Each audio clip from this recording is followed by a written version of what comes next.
Hello everyone. Maayong buntag, magandang umaga. Good morning from Cebu, Philippines. My name is Mild again, and I would like to welcome everyone to another exciting episode of Amonsagana's Health and Wellness Lifestyle Series. Well, I know you're excited to know more about what our Feng Shui Master has to share with us this morning. But before that, allow me first to give you a brief preview or overview of what Amonsagana is all about and why we decided to invite a Feng Shui Master to speak before us today. All right, so ladies and gentlemen, welcome to Amonsagana Cebu, the health and wellness choice of the discerning few. Well, as you know, Amonsagana is dubbed as Cebu's health and wellness destination and is located in the scenic Mandayog Hills of Barangay Pundul in a peaceful and progressive yet laid-back town of Balamban, located west of Cebu, Philippines. For some of you who might have not heard about the latest, the Cebu Provincial Government Office will soon move to Balamban from Cebu City, which also signals more progress in terms of developments and infrastructures, and even a lot more businesses in addition to what's already in Balamban.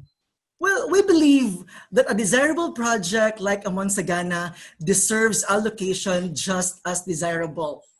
Being on a high elevation of about 200 meters above mean sea level, Amonsagana is considered as a new and safe haven for health and wellness, ideal for the discerning few who may already be tired of the hustle and bustle and the rat race city life.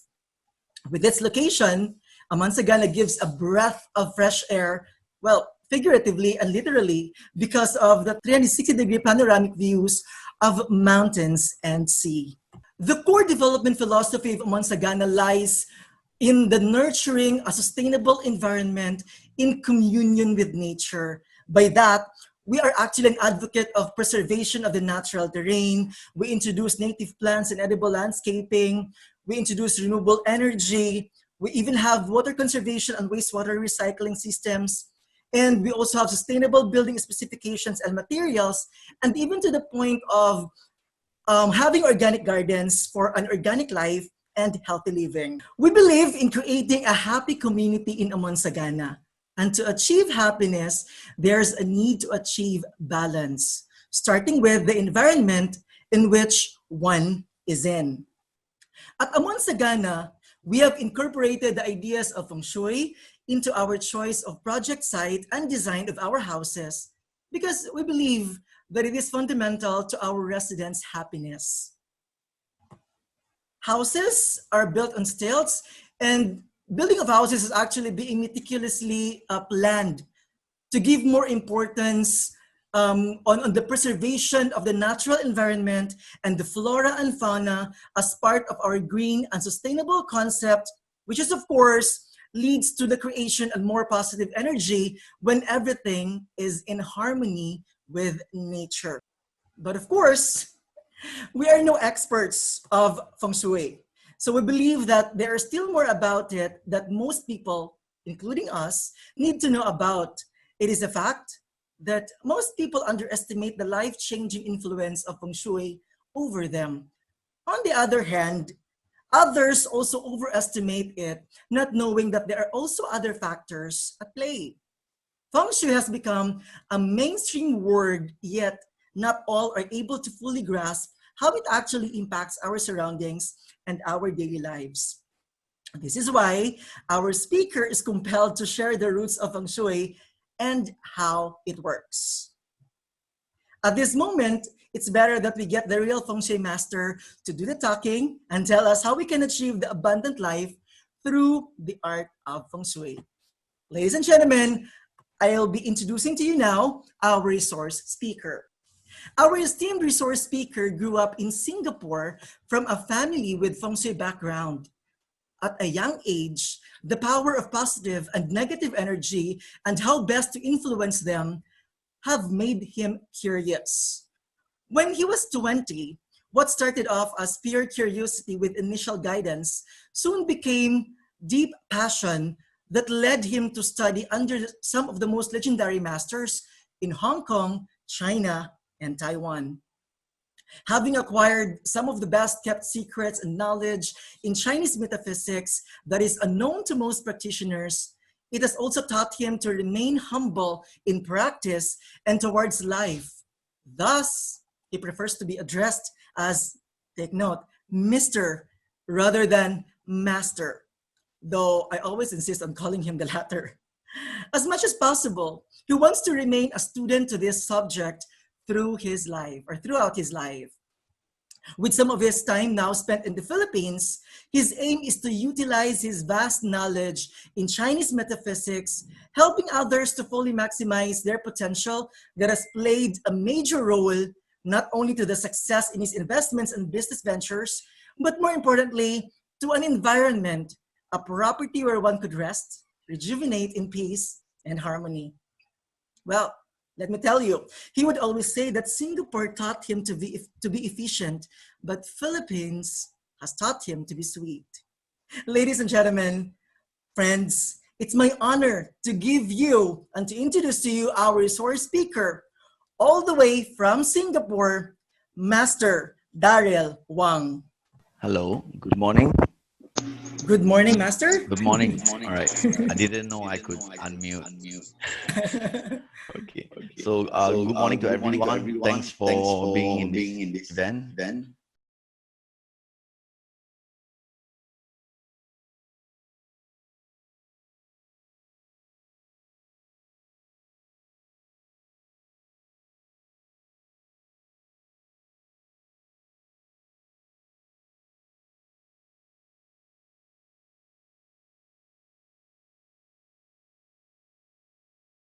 Right. So, okay. So we'll start with the Feng Shui misconception. Right. So I'm sure a lot of quite a number of people that I spoke to in the Philippines, um, it's a lot about the lucky charms, and some superstition kind of thing. So I would say that lucky charms are perhaps, in terms of feng shui, it has got the least bearing. It could help perhaps psychologically, but it is not really feng shui. So feng shui is not fortune telling also. It's not to forecast the future, but rather it is the study of the environment. So something that is very natural. Feng Shui is the study of the environment. It is not fortune telling. So this is something that we need to be, first of all, very clear about and to differentiate it. Okay, so how Chinese metaphysics works and how it would help improve one's life and well-being. So in Chinese metaphysics, there is different subjects within Chinese metaphysics. So there's different topics. So you have got the 4 pillars of destiny, which is the astrology side. You have the I Ching, which is more on divination side. And then you have Feng Shui, which is more on the environment side of things. So, okay, so first is that we need to understand the cosmic trinity of heaven, man, and earth. Each governs 33% of your overall well-being. So first, we talk about the heaven luck. All right, so that is the 4 pillars of destiny. So destiny is something that is in Chinese context, right? Religion aside, nothing about religion, but in Chinese belief, we believe in certain things to be predestined.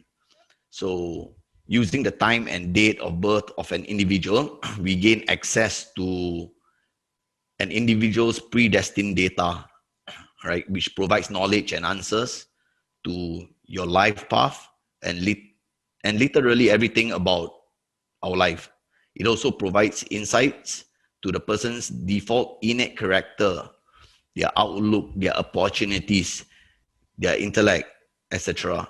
And it also provides an understanding that what is favorable and unfavorable to you.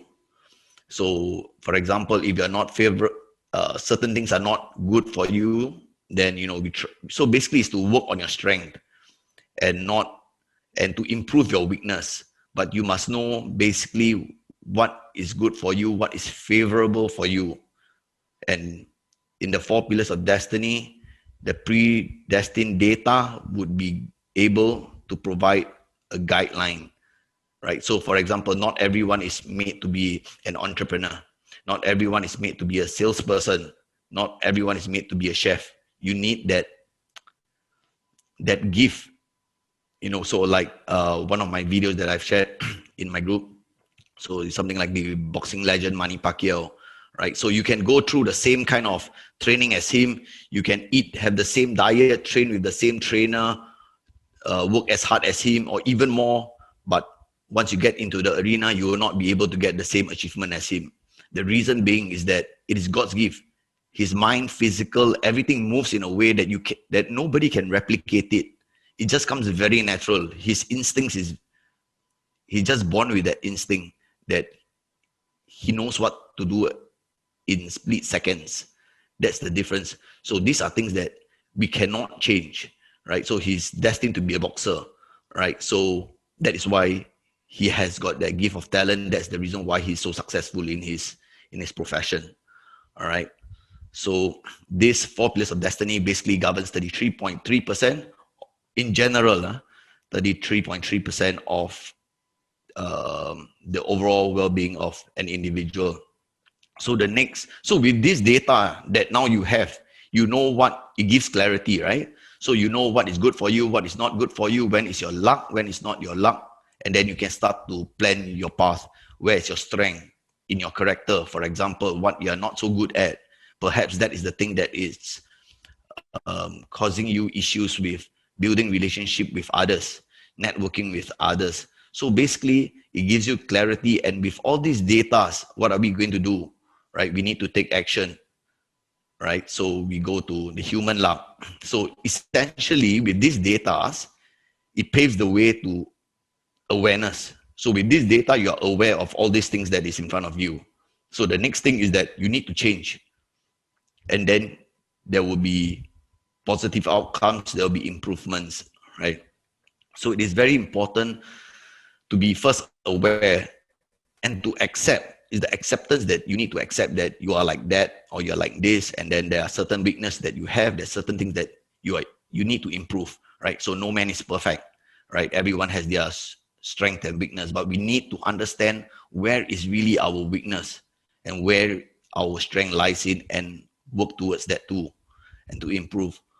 So basically, human luck, you need to take action, right? You need to change, right? You need to improve yourself so that better outcomes will come. Prosperity will come. Everything will follow on after that, right? It also represents the pattern or cycle of a person's luck throughout the lifetime. So life is like this. There is no one man, one property, anything. There is nothing that is forever prosperous. There will be ups and downs. That is basically life. So it's to know when is good, when it's not so good. When it's good, then perhaps in terms of investment, then you could be more aggressive, right? You can put more consideration, spend more time into the investment sides of things, and then see where you want to invest your money. So when the luck cycle is not so good on certain years or certain periods, then you want to keep a very low profile and then just focus on what you're currently doing. All right. So, okay. So the last is Feng Shui. So Feng Shui is basically an active practice to influence and make precise changes to our environment. And then that changes our relationship with the universe. So it serves to create and amplify opportunities. So Feng Shui, I want to be very clear about this, that Feng Shui is not, it's always tied to wealth, So once you talk about Feng Shui, everybody relates it to wealth. So it does not, like money doesn't drop from the sky, right? So basically what Feng Shui actually does is to create opportunities. But whether you decide to grab it or not, that is up to you. If you lie in bed every day, then, I mean, with the best Feng Shui, with the best studies, there's nothing that will happen. We need to take action, right? So Feng Shui actually provides a very conducive place, especially when you need to rest and rejuvenate. So perhaps most of us, I think we spend a good maybe 8, 10, 12 hours a day at home. We spend 8, 9, 7, 8, 9 hours a day sleeping. So the environment in your property, it's very important. So that supports your goals and the quality of life. All right. So again, Feng Shui, it is not some voodoo stuff or some mystical stuff. It's basically a subject itself that has been ongoing for 5,000 years. All right. So basically, with this, you understand that the heaven, man, and earth luck. So earth luck is Feng Shui. The man luck is your actions, and heaven luck is your predestined data on who you actually really are. Okay. So I'll provide you a brief overview of what Feng Shui theory is based on. So some of them, they have got no idea what is Feng Shui, how the Feng Shui came about, and like they tag it a lot to some very mystical stuff, and then like pluck from the air, and then we just talk nonsense across, right? So it's not. It is actually really.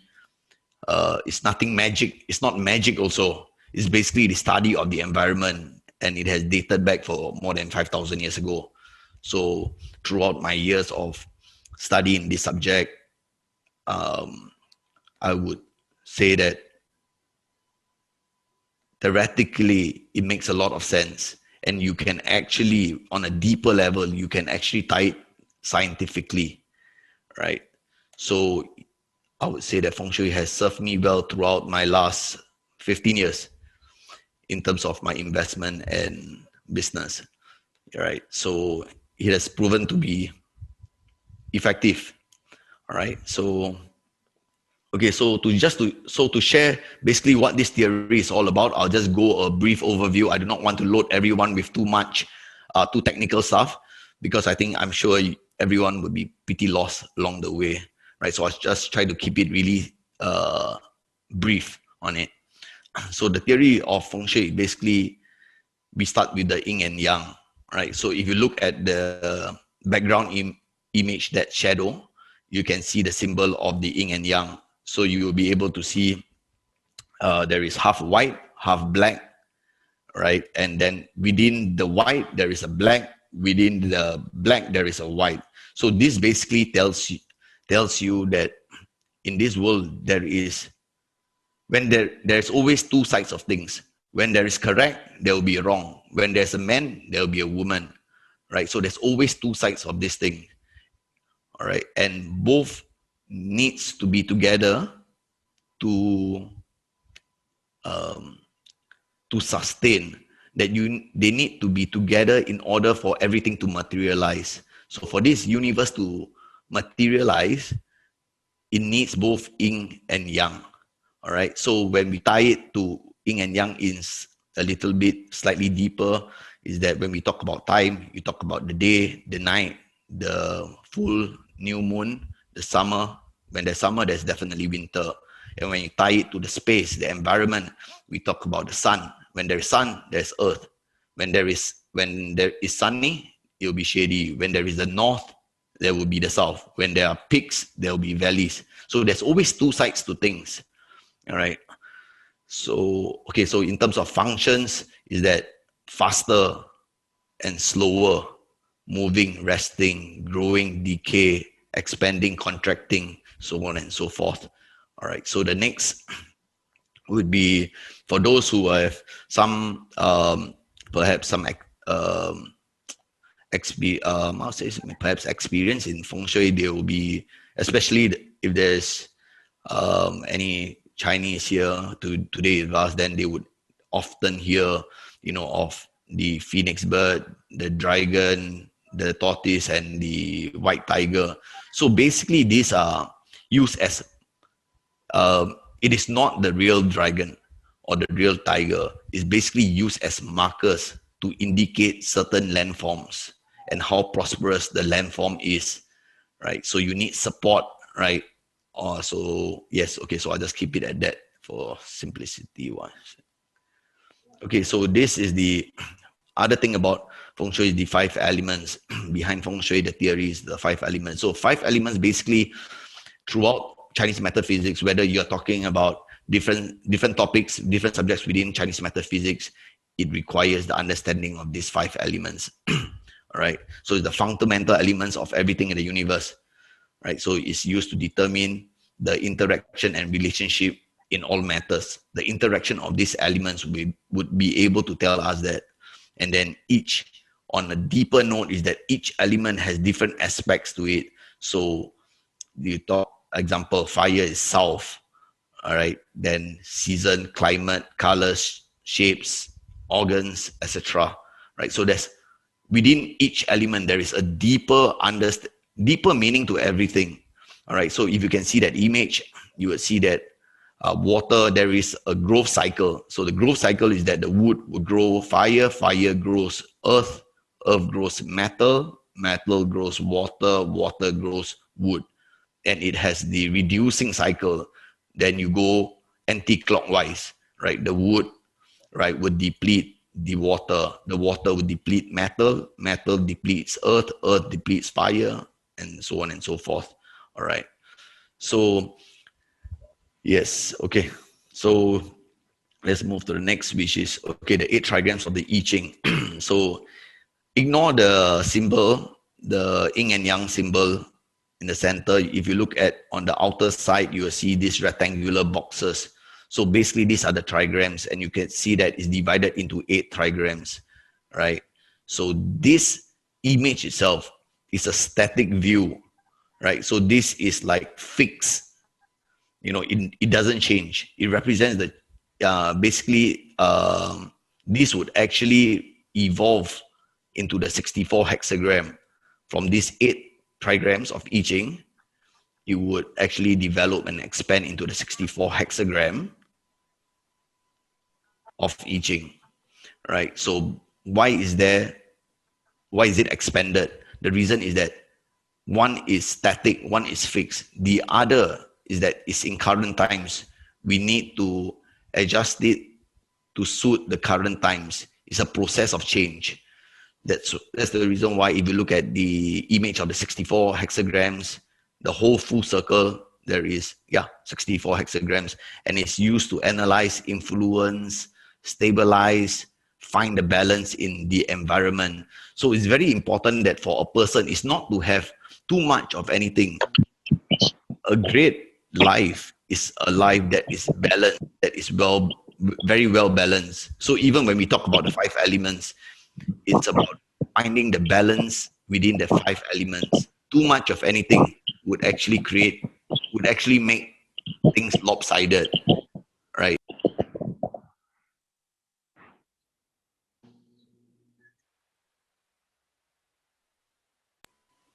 Okay, I'm back. Sorry. All right.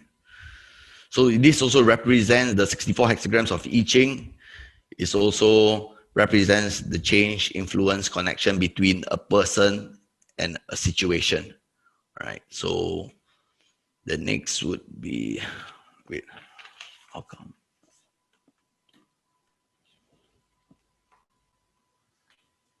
All right. Okay. So this is the 8 direction cycles of the Luo Shu. So if you can look at in the center, you'll be able to see numbers, right? So basically in Feng Shui, we use numbers to represent, so you'll be much faster. So example, the numeric 9 signifies fire, signifies south, and furthermore. So it goes quite deep into different meanings. All right. So north is water, northwest is metal. So this, I would say that, for example, how does it affect property? Okay, so for example, there is actually a few methods that in feng shui that we utilize. We can utilize, example, your date of birth to be able to determine what is a favorable element to you. We can use another subject, which is the life qua, to determine what is favorable for you.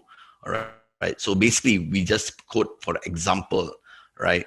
So we say that, let's say, okay, example, you need fire. All right. So perhaps you want to locate yourself more in the south. All right. And on the south, we also have to look at the external side landform. For example, there's a mountain at the south. How does it affect? So to simplify is that mountain and water has an influence on the property itself. So the mountain would actually influence this energy within the property, that particular sector, that south sector of your property, right? So the mountain will influence that sector of your home. That sector of your home, that energy would actually affect the occupant. So basically, this is how it works. That's why we look a lot about the landform. Landform feng shui is very, very important subject, part, topic in feng shui. So we also have the 10 heavenly stems. So if you can look at it, it's also the 5 elements: the wood, fire, earth, metal, water. But in these times, it's divided into yin and yang. So there will be 5 of these elements in yin, 5 elements of it in yang. That's how you get the 10 heavenly stems. All right. And then the 12 earthly branches, right? So basically, this correlates to the 4 seasons and day in 2-hour cycle, right? So so basically, this ties time and years to directions. So it is very important that in feng shui that we calculate time. Time factor is very, very important, because if you do not calculate time, when is it prosperous, right? Can the energy always be prosperous within this property? No, right? So we need to know, using time calculation, we must be able to determine at this point of time, this property is receiving good energy, because we can't wait. For example, if we calculate it and then it's like perhaps 60, 70, 80 years later, then what's the point? You're not going to get anything, right? So time is very important to factor into feng shui. All right. So this is the 12 earthly branches. And then, okay, we have the Kanshi combination. So basically, this is used to measure day, month, and year. So again, it's all about time. The time is very important. We need to know when it's a good time, right? So we do not just blindly, just walk without any direction. Okay, so we also have the 20-year cycles, 60-year cycles, historical cycles. So every 20 years, basically, there's a change in cosmic energy. All right. So basically, all these cycles in ancient times is actually used to determine or predict the rise and fall of dynasties. Right. So if we look at, so just recently, just a couple of days ago, I shared in my group was that a 60-year cycle back in 1961 and 1901, right? Every 60 years, and now it's 2021, so it's every 60 years. In the past, in both that year, in 1901 and 1961, that year, both years has got military coup, right? So it's basically the same type of year. So it brings about brutal killings, earthquake, landslides, right? Military coup. So just a couple of days, I think 1 week ago, we can see that in Myanmar, its leader Aung San Suu Kyi actually was arrested. A military coup was ongoing.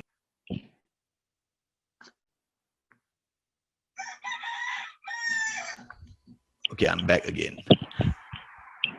Right. So actually, if you can look at it, things happens in cycles also, right? So with cycles, you will be able to predict certain forecasts, certain things that could possibly happen, right? So for example, no, right? So for example, I know that this year, if you use Chinese metaphysics, you'll be able to know that this year is quite sensitive to military coup, and also, you know, you got to look after the army, right? You got to pacify the army this year. If I'm the leader, right, I would do that, right? You got to make sure that you keep an eye that nothing is moving behind, right? Because history tends to repeat itself. Cycles repeat. Life is basically a cycle, right? So we need to pay attention to all these things also that affects our life. Okay, so next. Okay, so so that comes to the end of the theory side. So that's what I've shared, what feng shui is based on. So it's not something that you pluck from the air and then we guess what is it and we roll the dice and then, you know, say something that is irrelevant, right? There is a basis of this. So now going on to feng shui. So how feng shui is applied. So we must know that there is the landform school of feng shui. There is also the compass school of feng shui. So it's like hardware and software. They work in tandem, right? It needs to be used together to have a very good effect. So example, you have a Apple phone, right? You have Apple phone, that is the hardware. You need the software, you need the operating system, the iOS, in order to function. If you have got a PC, computer, desktop, you need Microsoft, the software, right, in order for it to function. So in feng shui, it's also the same. Landform school of feng shui, compass school of feng shui, they cannot be separated. Though some of them they separate it, right? But personally, I believe that you need the both of them together because each has its strength, right? But if you want the maximum effect, you want very good effect applying feng shui, you need to apply both schools of feng shui. You need to know everything about feng shui. All right. So when we talk about, first I speak about landform feng shui. So landform feng shui is basically we look at things on a macro level, on a wider scale.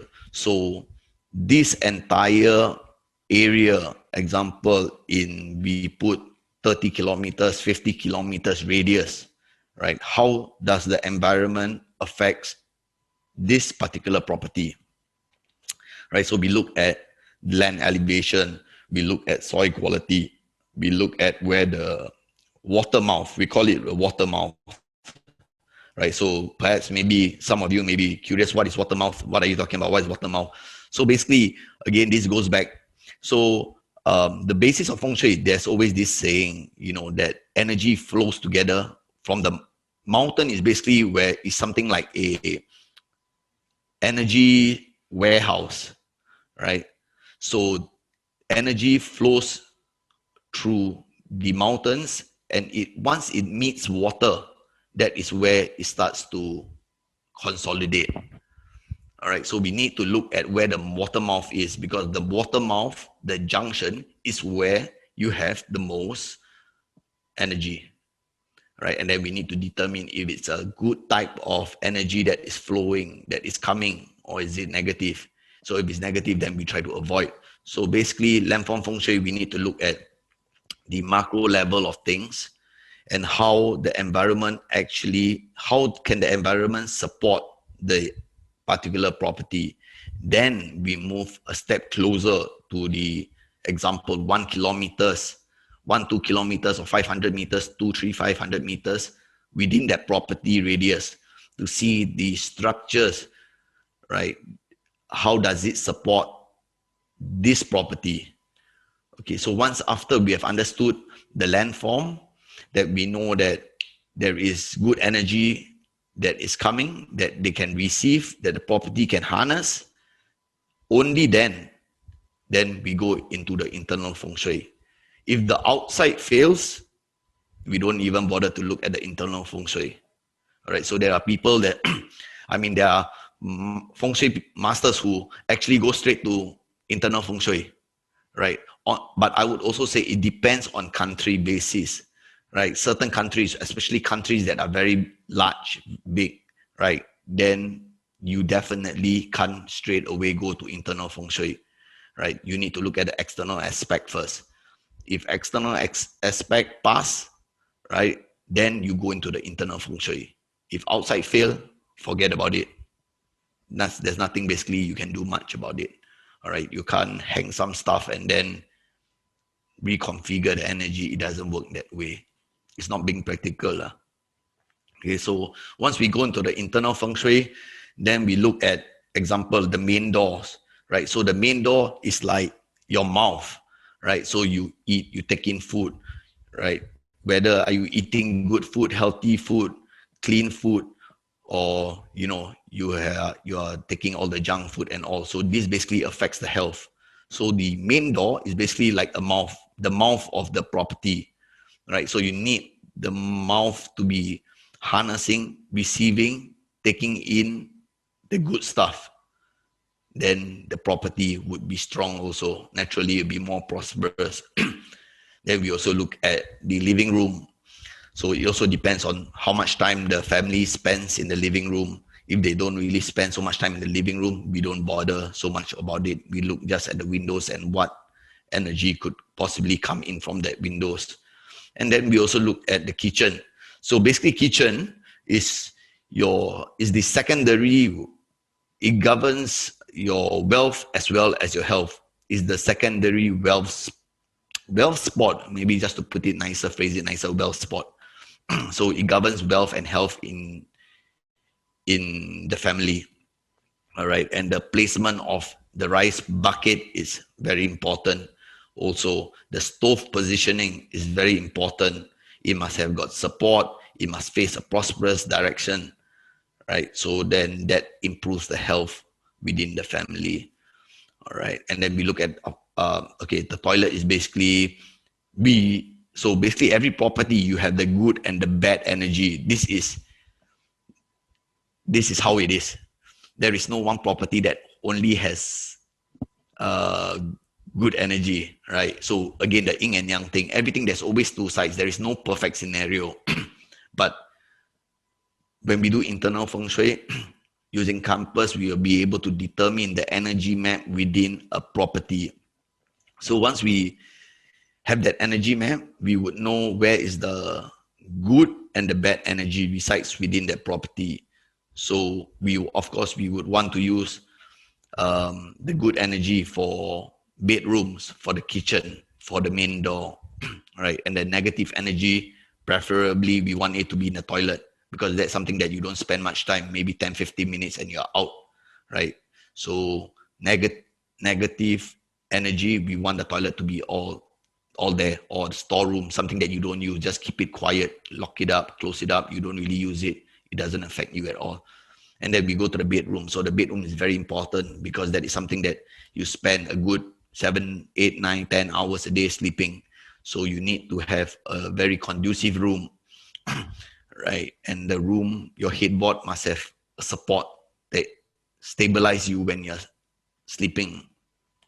So I would also give, so with this, I also want to give everyone some value into this event, all right? So this has been perhaps one of the secrets in Feng Shui that the masters have always, through years, decades of data that they have collected, right? So in a bedroom, husband and wife, preferably we want, for example, when you're lying down, we are saying that in a lying position, the man should always be on the left, the woman is always on the right. So there's a lot of data that have been collected over the last decade, century, that has shown that frequently when it's on the opposite side, when the male is on the right, the female sleeps on the left, they will have relationship problems. All right, so that's something that you can take note of. All right, so okay, so I hope everyone understands the landform feng shui and compass school of feng shui, the external feng shui and the internal feng shui. All right, so okay, I would go into this thing would be the something that you can actually use, that you can do. Okay, so the 2021, this year, the prosperous energy is in the west and northeast. So take note of that. So it may benefit people, but I would like to remove working from home, because working from home setup is you can apply it, but there is more consideration when it is at your home, because you're going to spend a lot of time. So this is more applicable. For example, you're going out to meet your client, or you're going out to close some deals, do some business, meet some important people who can influence your career or your business. So for example, you'll be going to perhaps maybe a restaurant to eat, or you'll be going to some lounge or Starbucks to have a coffee or what. So so what you want to do is to actually, okay, so this is how you do it. So once you go to that example, you go into Starbucks, right? So all you need to do is to basically turn off. It's very important to note that you have got to turn off your location service, all right? Because we are trying to get the magnetic direction, all right? So you turn off your location service. You just, just act, just go to the center of Starbucks, just stand there a little bit on your compass, and then you will be able to note where is the north, south, east, and west, right? And where's the northeast, where's the southwest, you will be able to determine. So from then on, you have got to picture that property, divide it into 9 boxes. Okay, so once you divide it into 9 boxes, estimate, you can just do a brief estimate, all right? So once you imagine, okay, there's 9 boxes, 9 equal boxes within this Starbucks, then you will be able to know where is the northeast and where's the west. So you try to locate yourself at that site. You try to find a seat there. So you sit closer to the window. So that gives you a little bit more confidence that you are correctly inside west. All right. So that is where you want to perhaps find a seat there and then face that direction, either west or northeast. All right. So this is something that you can do on your own. And the next would be, okay, so this is definitely much, perhaps I would say it's something that's more powerful, right? But it's more, there's more work, more understanding to be done. All right. So basically this utilizes the 2021 Prosperous Star in combination with your personal favorable direction, right? So for this, how it works is that you have to first determine your core number, right? Then with that core number, you will be able to determine if you belong to the East or West group type of people. And then you can check your favorable directions. And then you locate yourself in the Prosperous Star location of 2021, which is the Northeast and the West. And then you sit facing your favorable direction. So this gives you a very customized thing, something that is very powerful. All right. But with that, I've actually created a Facebook Feng Shui group, right? It's called Simply Feng Shui by Huang. So basically it's to, if you're interested to learn more, to understand more, you just go into Facebook, just type in Simply Feng Shui and then get yourself registered in the group. And it's a closed group, right? It's a private group. So from there, I will share more and then I'll post up how you can actually do that, right? So why am I doing this is because you would, if whoever is interested to do it, you will have a lot of questions. Surely you have a lot of questions, right? And if you are not certain, it's better you don't apply it. That's why I have this group where you can post your comment and then I will help you along the way and then explain to you whether are you doing it correct or not. So it's basically a support group to make sure that everyone is doing the right thing, right? Because if you're not doing the right thing, then I think it's better not doing, right? You may end up messing yourself and then, it may not be good for you. All right. So take note of this group, Simply Feng Shui, and you can just go to Facebook, search on it, and yeah, just get yourself registered. Yeah, just fill up the form, right? So we do not. So I would say we do not allow newly created Facebook accounts, newly created email accounts. I do not accept suspicious accounts. Reason being is that I want to keep the group very, very healthy. You know, it's a good and safe environment for people to learn and to really enrich themselves. So those kind of weird people, suspicious people, yeah, I do not allow them to come in, you know. All right. So thank you very much. Okay, so if there's any questions, you can, I mean, after we'll be having a Q&A, so feel free to ask me any questions. Please do not feel shy. I'll try my very best to answer all the questions, right? In case you do not, in case that you may have a question later on, then it's either just join the group. I'll answer it there instead of email to me. It'll take a longer time for me to respond. So you just go to the group and then, you can just throw a comment there. I'll just feel free to put in any questions and then I'll just answer over there. All right. So I hand the floor over back to Mr. Pogi, Mal. Thank you very much, Mr. Wang.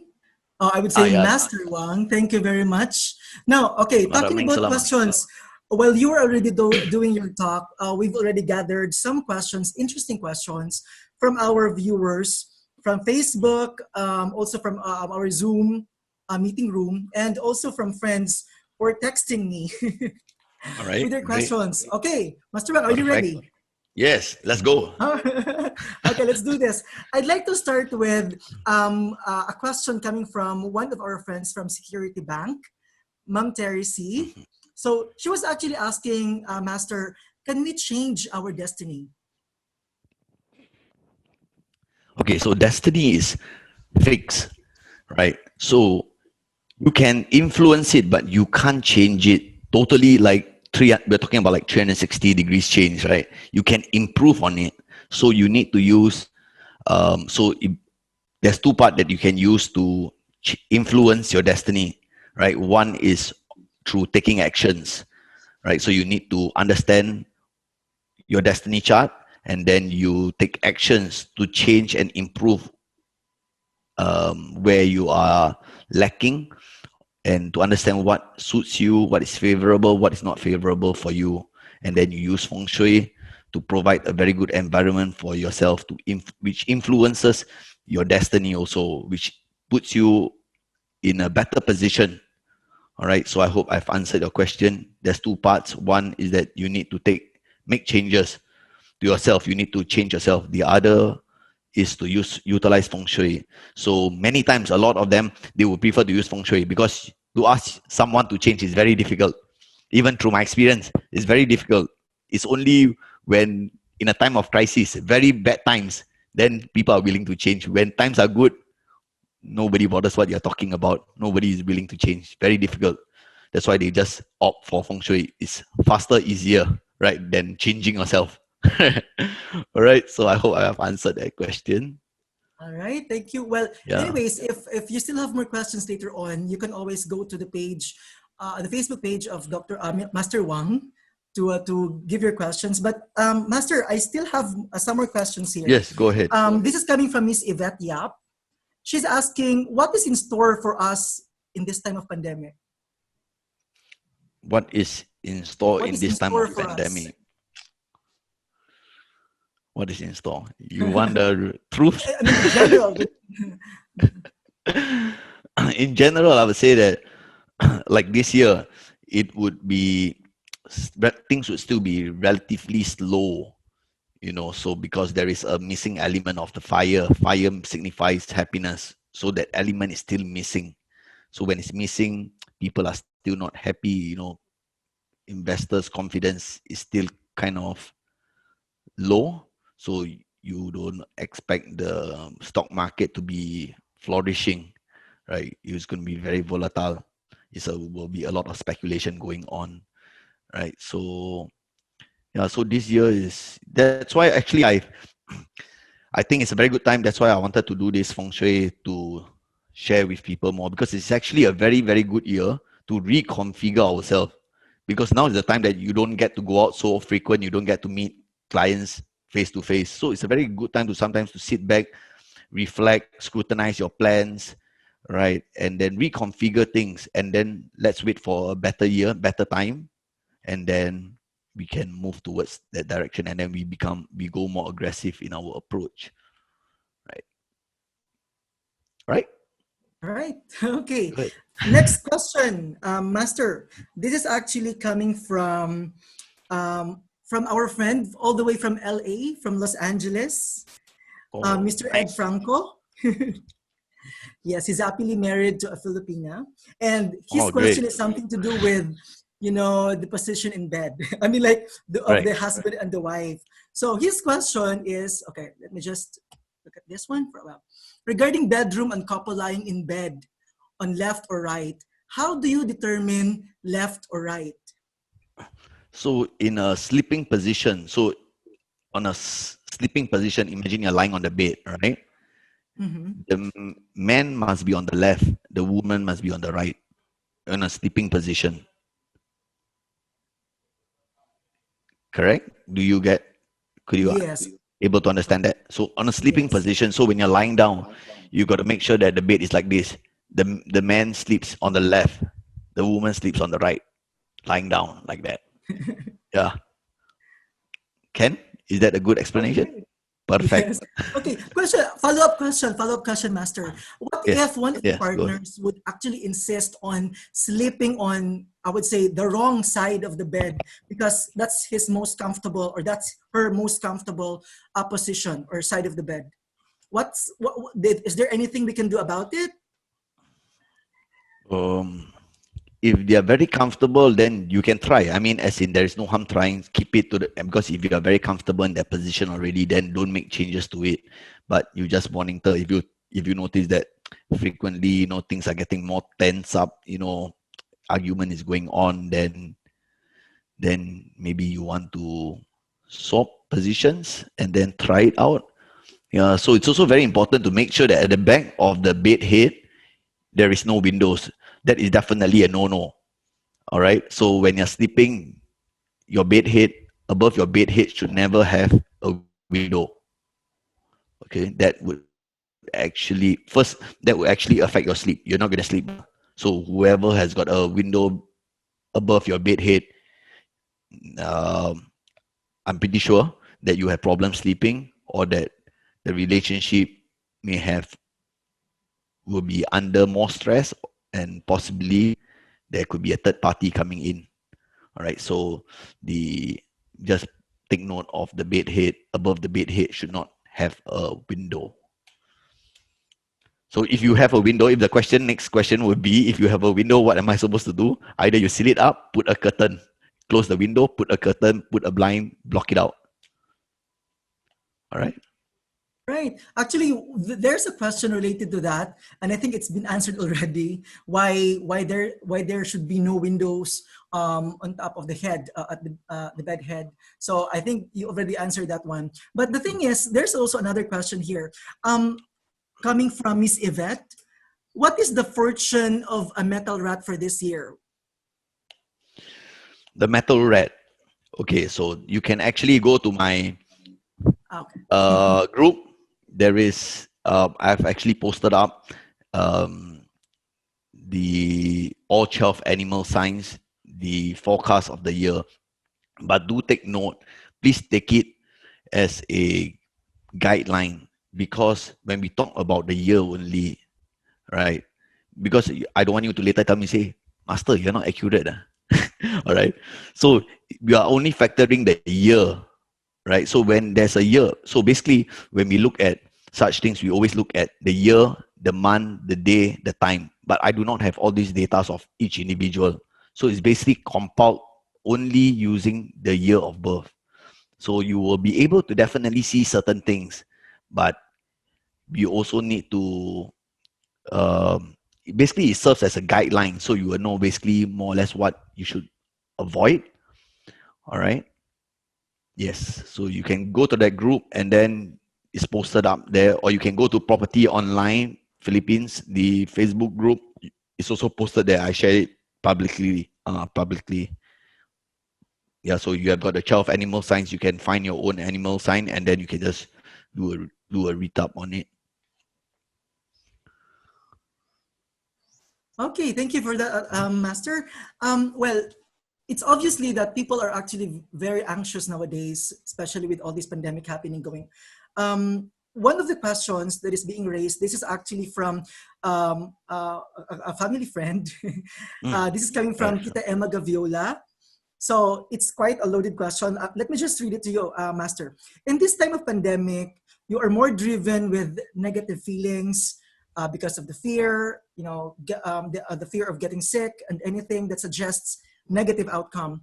Since our actions are being limited and mind are being surrounded with worries, and we always think of what will happen in this crisis if this crisis will continue. What possible actions could we take to bring a peaceful mind that will embark or for us to interact with all the guilt and negative feelings and actions? And how can we be able to radiate energy of positivity? Wow.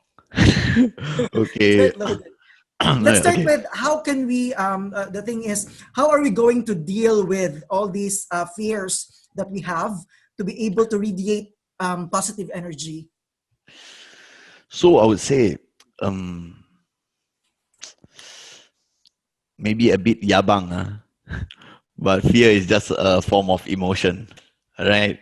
I mean that we need to handle it ourselves, as in look on the brighter side, the positive things. I mean that all these negative thoughts, I mean, then I would say that if there's a lot of fear, unhappiness within you, perhaps go to the church or wherever you're comfortable, seek some peace, inner peace there. I think that may be a good direction to head towards to find peace, right? So talk less, then things will be better. Communicate more, be more patient. Yeah, then things will be much better in that aspect. Yeah. So on what the other question was, what can she do?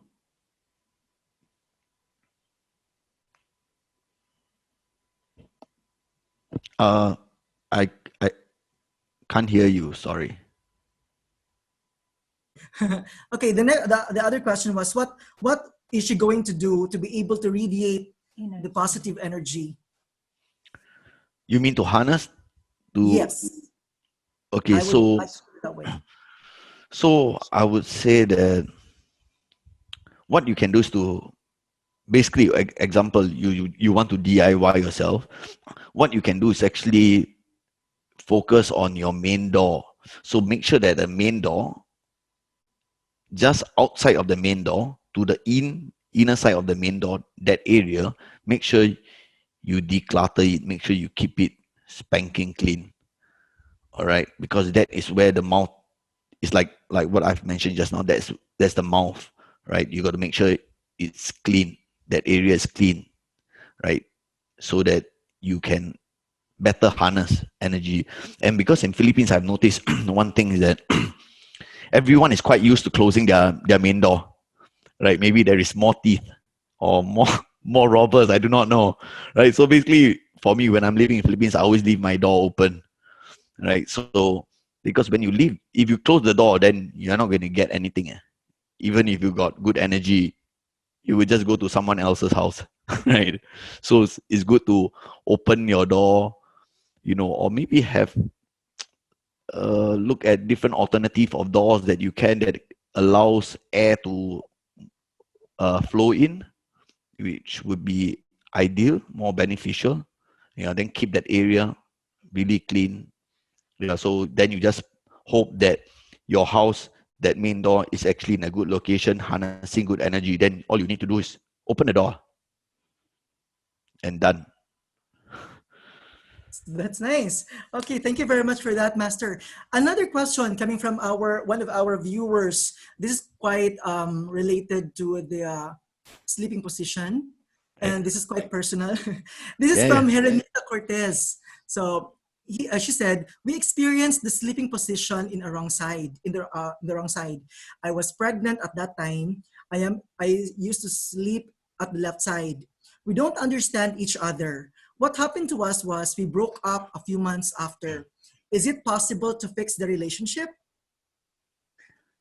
Most definitely you can fix the relationship, right? So it's just that perhaps because of the sleeping position, the vibes are not good. It causes a clash in the what I mentioned, the yin and yang thing.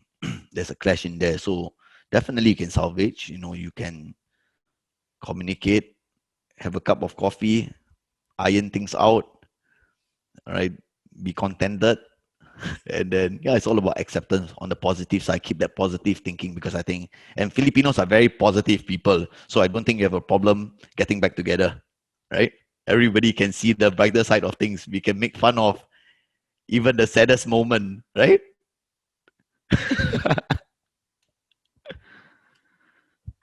Well, that's how we are as Filipinos, actually. Okay, now there's also a question here from Sir Edward Franco, which I believe has been answered by Miss Karen. Sir Edward Franco was the one who asked from LA, all the way from LA. He was Right. asking if you are available for consultation, and I believe Miss Karen was able to answer already the question. That Right. yeah, she gave information about how he can reach you Right. for consultation. Okay, Mhm. another question, Master. Yes, go ahead. Regarding exterior part of the house, this is actually coming from a friend, Mr. Junel Francisco. I read somewhere that I should have a water fountain next to my door. There isn't much space next to my door. How am I going to do it?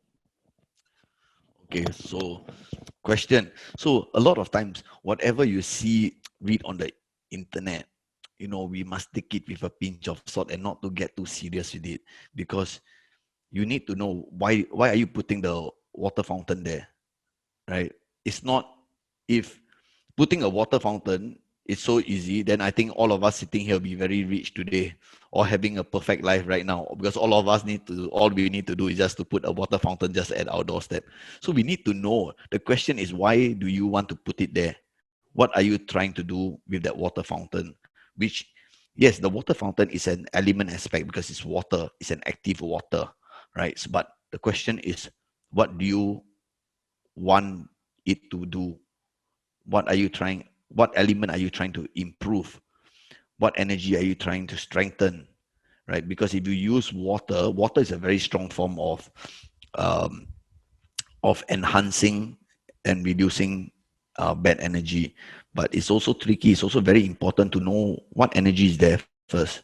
If it's a good energy, you put a water fountain, okay, it makes sense. And then we look at what element is at play and then does that water supports it, right? But if it's a negative energy, right, then you put the water fountain, it's definitely going to give you a lot of problems. You'll notice that things starts to go a little bit more tense within the household, right? So it's very important to know why you want to put it there. So like I've said many times is time calculation in feng shui is very, very, very important. You need to know at this point of time, we need to determine whether is it a good energy or not. So online, a lot of materials, right, is based on, it's not time calculated. So when it's not time calculated, the author isn't wrong also, right? To say to put that, right? But when you apply it, it could be giving you more problems because he's not factoring time. He's telling you in general.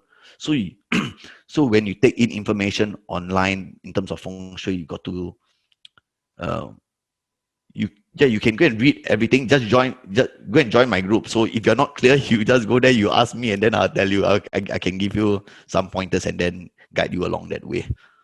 Yeah, I hope I've Hey, answered that. thank you for that, Master. There's another question that's being raised in our meeting room chat, or chat room, sorry. This is coming from Miss Natalie Chu. Our living room has a side door. Is it possible to just close the main door and open the side door so that the good energy can still come inside the house? Okay. Are you referring to because your side door faces the northeast or the west?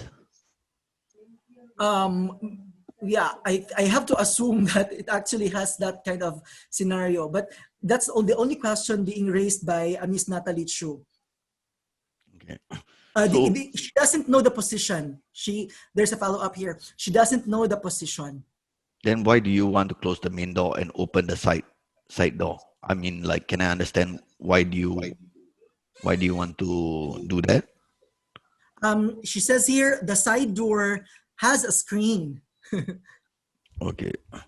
So, okay, I think it's maybe what, if I'm not wrong, what she's referring to is that to harness the energy.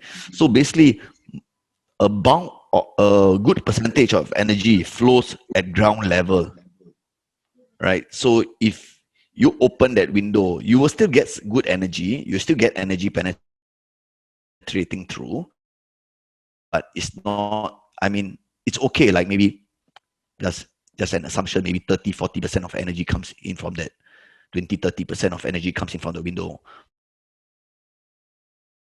But the bulk of energy comes in from the main door. So most of the energy is at ground level.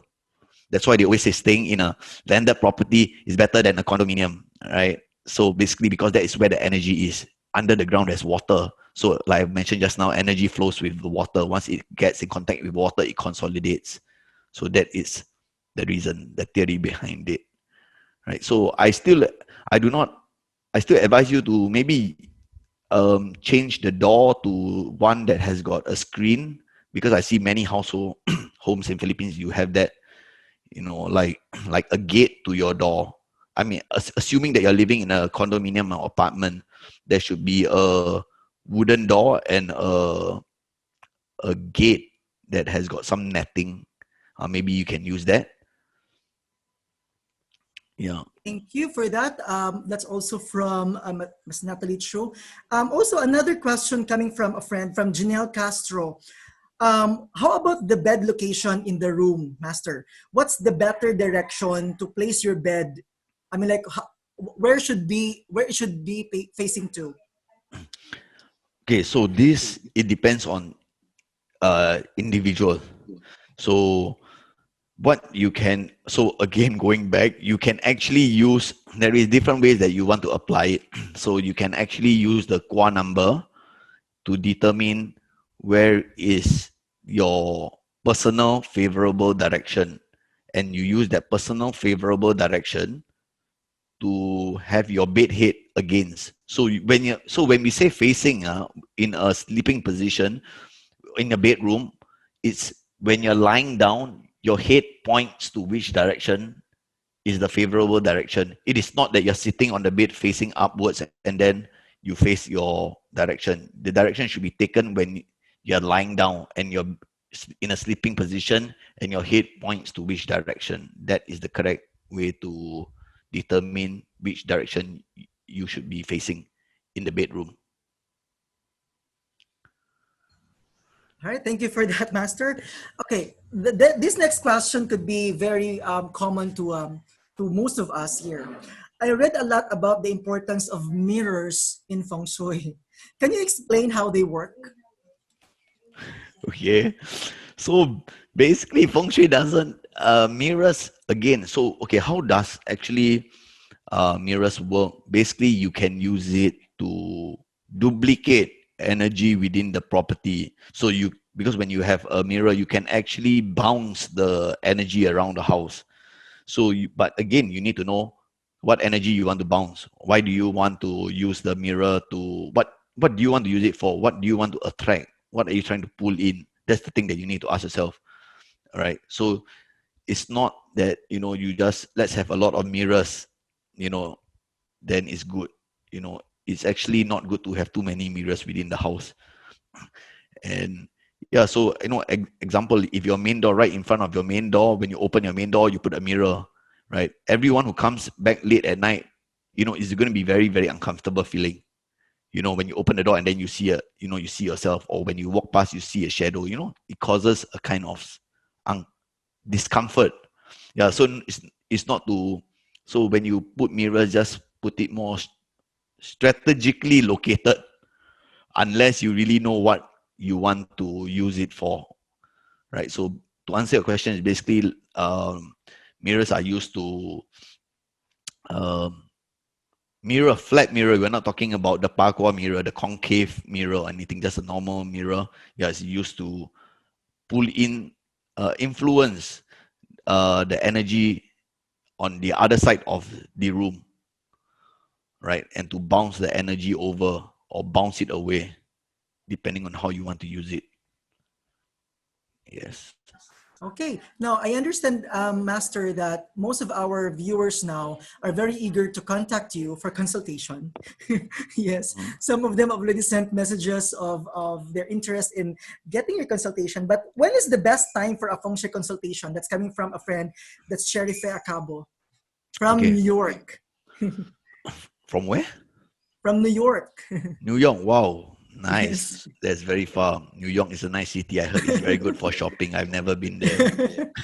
Yeah, she's Yeah. asking, when is the best time for a feng shui consultation?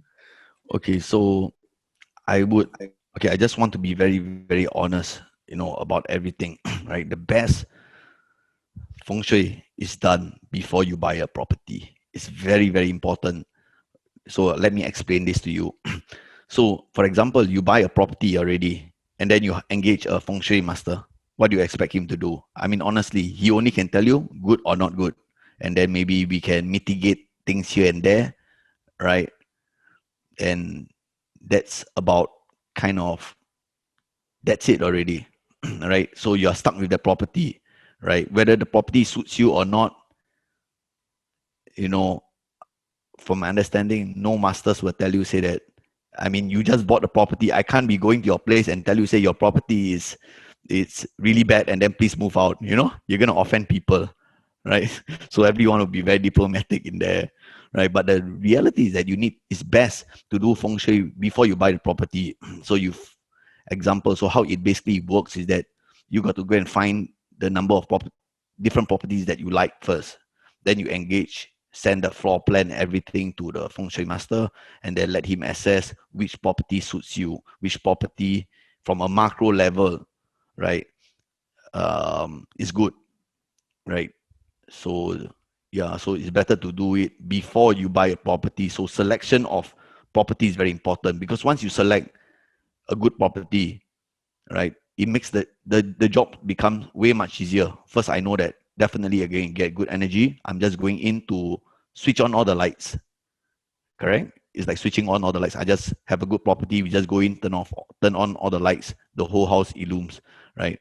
But when you buy a property that's not so good, when we go in, we can't make everything good. Not possible, right? We need to be very practical, and I want to be very honest with you on this. It's not possible for any feng shui master, no matter how good you are, right? How experienced you are. If it's a bad property, you can't change it to become a good property. Not possible at all, right? What we can do is to mitigate, right? To reduce the influence of the negative energy. Yes, so I hope I've answered that. So to follow that, Master, how often do you find yourself recommending people to move out of the property? No, I stay within. I mean, if you're happy there, you're feeling good there, then yeah, there is no time that you should move out, move out of your property unless you really, you have got plans to move out or you want to move to a different city to live or whatsoever, But uh, if a property is good, right? I would say, right, if a property is good, it can last you 60 years, right? No property can last you forever, but that's the reality of things, right? It's whether you can accept it. If you cannot accept it, then no choice, right? But if a good, well-constructed property, right, it can last you 60 years, 60, 80 years. Yeah, that's about it. If a property is not, it's just very average, maybe it can last you 5 years, 10 years, and then yeah. So it's important. I think it's very important to consider feng shui, you know.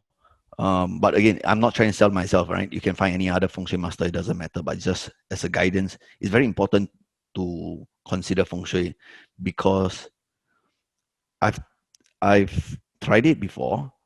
I applied on my family, on my very close network. It has shown very, very, very good effect, and the vibes are very different. I would say very, very different. When you get into the house, once you step in, you, you can't explain it, but you can feel the great difference in there, and people tend to be more patient, more the relationship within the household is definitely much better. So in office setting, you will see people working much better also. They're able to focus. And when they're able to focus, they are more efficient. That's how you generate profits for your business. Right. All right. So I guess so far we have lots of questions already, and I believe some are gonna go straight to your Facebook page, Master, to ask you personally on their questions. So I hope everything is clear. I mean, like for now.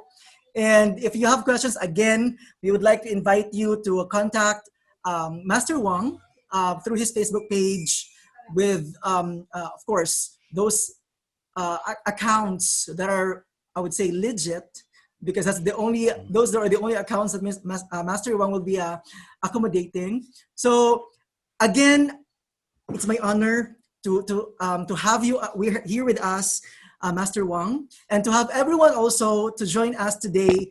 This interesting topic that we discussed. So I hope that people have learned a lot about your talk, which because I do learned a lot of your talk now, Master Huang. And the last thing I would ask Master Huang, when are you coming back to the Philippines? Very soon, because of the because currently I need to go back and I need to have this quarantine, to be in the quarantine facility for 7 days. So, when I traveled back, I did a 14 days quarantine. Like, it's very boring looking at four walls every day. Your movement is all restricted. Yeah. So yeah, in perhaps maybe in a month or so, yeah, when things starts to cool off a little bit, yeah, then yeah, I'm very eager to head back to the Philippines. Very That's beautiful good. country, great That's country, good because great actually people. we have viewers who are from Manila, so they might just go straight to you to your Uh, office and to see you personally for the consultation.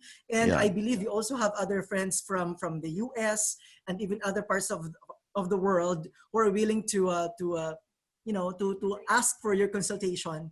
So right. at least they can reach you anytime they want. Okay, so Yeah. again, Master Wang, thank you very Thank much you for very joining. much. Thank you so Thank much you very for much. I invite. hope you can stay